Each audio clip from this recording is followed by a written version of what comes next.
Julissa there. Well, earlier I spoke to Josh Blackman. Josh is a constitutional law professor at the South Texas College of Law in Houston, and I began by asking him if he thought Mr. Trump's denouncement of the judge is fair. The problem with the judge's order from Washington is that he offered maybe a paragraph of reasoning and didn't in the least explain why he was issuing the order that he did.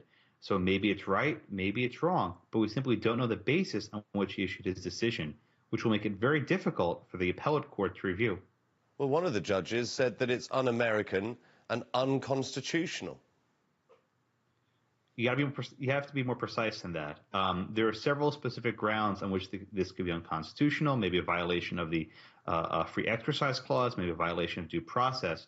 But the judge in Washington today merely said this is unlikely to succeed. Do you think, though, that we are perhaps heading for a compromise with Donald Trump where it might be a travel ban on those who have no reason to be in America, so stricter screening and perhaps stricter immigration rules, which are already pretty strict, let's face it?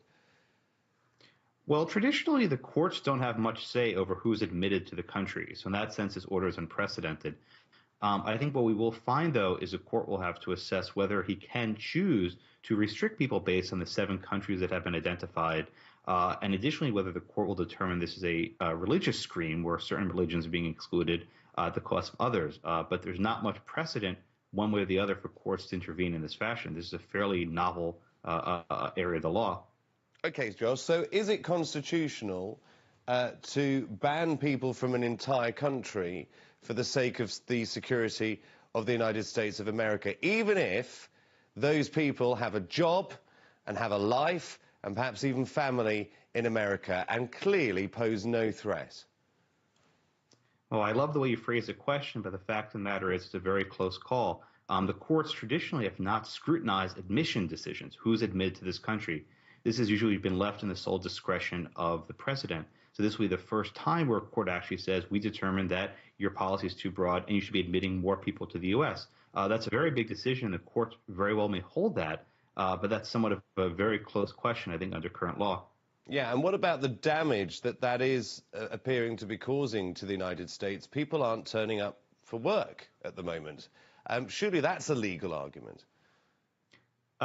Certainly, people who are injured can seek individual relief and to be admitted. But again, courts generally do not get involved with the decision of who to admit to the country. I appreciate the concern for people who have been injured, and there's definitely human costs and political costs and diplomatic costs. But in terms of the Constitution, this is a fairly novel area where courts are being asked to intervene in.